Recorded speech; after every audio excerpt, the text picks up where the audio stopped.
ഈ പറഞ്ഞ സ്വർണ്ണക്കൊള്ള ചർച്ചയാകുമ്പോൾ ഇനിയുള്ള CPM-ന്റെ മുമ്പിലുള്ള കൗണ്ടർ ഈ ഫോട്ടോകളായിരിക്കും. ആ ഫോട്ടോകൾ വെച്ചുള്ള കൗണ്ടർ കൊണ്ട് ഈ പറഞ്ഞ സ്വർണ്ണക്കൊള്ളയിൽ CPM-നെ പ്രതിരോധിക്കാൻ കോൺഗ്രസിനാകുമോ? മെച്ചമാർക്കായിരിക്കും?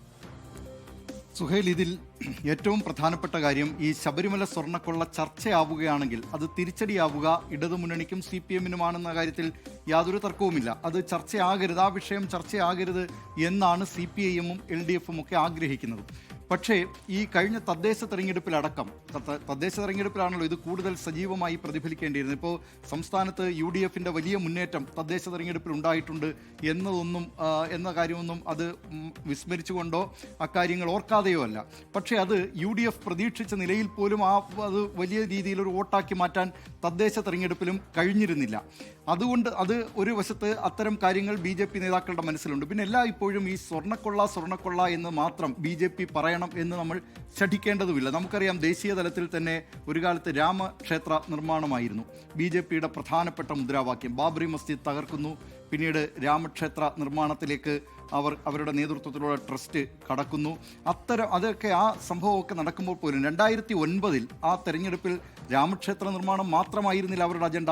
അവരുടെ ഏറ്റവും പ്രധാനപ്പെട്ട അന്നത്തെ അജണ്ട UPA സർക്കാരിൻ്റെ കാലത്തെ വലിയ അഴിമതികളായിരുന്നു. അല്ലാതെ രാമക്ഷേത്രം എന്ന് എല്ലാ തെരഞ്ഞെടുപ്പിലും ആവർത്തിച്ച് പറഞ്ഞുകൊണ്ടിരിക്കുന്നത് അത് BJP-യെ സംബന്ധിച്ചും ആ സമയത്തുള്ള ആ തെരഞ്ഞെടുപ്പിനെ അത് എൻകാഷ് ചെയ്യുന്നതിന് അല്ലെങ്കിൽ ആ വോട്ടർമാരുടെ വോട്ടുറപ്പിക്കുന്നതിനുള്ള ഒരു മാർഗമായി മാറില്ല. അത് ഈ നിലയിലുള്ള UPA സർക്കാരിൻ്റെ കാലത്തെ 1ഉം 2ഉം UPA സർക്കാരിൻ്റെ കാലത്ത് നടന്നിട്ടുള്ള വലിയ വലിയ അഴിമതികൾ, അത് 2G സ്പെക്ട്രം അഴിമതിയായാലും ആദർശ് കുംഭകോണമായാലും കോമൺവെൽത്ത് ഗെയിംസ് അഴിമതിയായാലും അത്തരം അഴിമതി കാര്യങ്ങൾ കൂടി അത് ജനങ്ങളിലേക്ക് എത്തിക്കുക, അത് വോട്ടാക്കി മാറ്റുക എന്നതായിരുന്നു അവരുടെ തന്ത്രം. അത് ഏതായാലും ഫലിച്ചു. യുവതീ പ്രവേശന സമയത്ത് PS ശ്രീധരൻപിള്ള നടത്തിയ പ്രസംഗം നമുക്ക് ഓർമ്മയുണ്ടല്ലോ. സുവർണാവസരമാണ് നമുക്ക് മുന്നിൽ. ആ സുവർണാവസരത്തിന് വേണ്ടി BJP പ്രവർത്തകർ തെരുവിലിറങ്ങുന്നു, വലിയ തോതിലുള്ള പ്രക്ഷോഭം കേരളത്തിൽ നടക്കുന്നു. ശബരിമല തന്നെ പ്രക്ഷോഭങ്ങളുടെ ഒരു വേദിയായി മാറുന്നു. അതൊക്കെ കേരളം കണ്ടതാണ്. അതിനുശേഷം പിന്നീട് 2019 അതിൻ്റെ നേട്ടമുണ്ടായത് UDF-നാണ്. അത് സംസ്ഥാനത്തെ മുഴുവൻ ലോക്സഭാ സീറ്റുകളിലേക്കും LDF-നെ സംബന്ധിച്ച് ഒറ്റ സീറ്റിൽ ഒതുക്കിയ ഒരു തെരഞ്ഞെടുപ്പാണത്.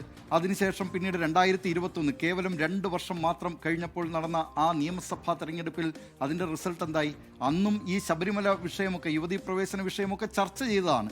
പക്ഷേ ചർച്ച ചെയ്തെങ്കിലും അപ്പോഴും ആ തെരഞ്ഞെടുപ്പിൽ വോട്ടർമാർ അത് മാറി ചിന്തിച്ചു. അതുകൊണ്ട് ഈ വിഷയം അവിടെ തന്നെ നിൽക്കുന്നുണ്ട്. അത് പ്രധാനമന്ത്രി കഴിഞ്ഞ 2 സന്ദർശനത്തിൽ, ജനുവരിയിൽ നടത്തിയ സന്ദർശനത്തിൽ, കൊച്ചിയിൽ നടത്തിയ സന്ദർശനത്തിലൊക്കെ ഈ കാര്യം ശബരിമല സ്വർണ്ണക്കൊള്ളയുമായി ബന്ധപ്പെട്ട കാര്യങ്ങൾ പറഞ്ഞു. അതിൽ ഏറ്റവും പ്രധാനപ്പെട്ട ഒരു കാര്യം ഇത് തന്നെയാണ്. അതായത് അത് ഒരു തെരഞ്ഞെടുപ്പ് വിഷയമാക്കിയാൽ അത് UDF-നായിരിക്കും നേട്ടം കൊയ്യുക എന്ന് അവർക്ക് മനസ്സിലായിരുന്നു.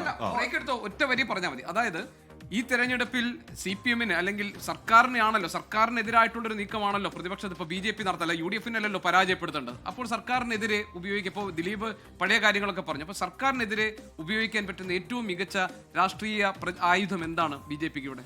ശബരിമല സ്വർണ്ണക്കൊള്ള അല്ലെങ്കിൽ സർക്കാരിനെതിരെ മാത്രമാണ്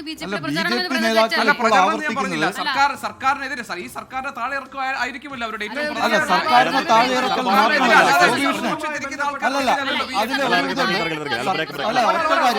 ഇടവേളയ്ക്ക് ശേഷം തിരികെ വരാം. വിശ്വാസ സമൂഹവുമായി ബന്ധപ്പെട്ട പ്രശ്നങ്ങൾ കേരളത്തിൽ ഉണ്ടാകുമ്പോൾ ആ വോട്ടുകൾ എൻകാഷ് ചെയ്യാൻ UDF-നാകുന്നു എന്ന തിരിച്ചറിവാണോ BJP-യുടെ ബോധപൂർവമായ മൗനത്തിന്റെ കാരണം എന്നടക്കമുള്ള കാര്യങ്ങൾ നമ്മൾ ചർച്ച ചെയ്യുന്നു. ഈ ചൂട്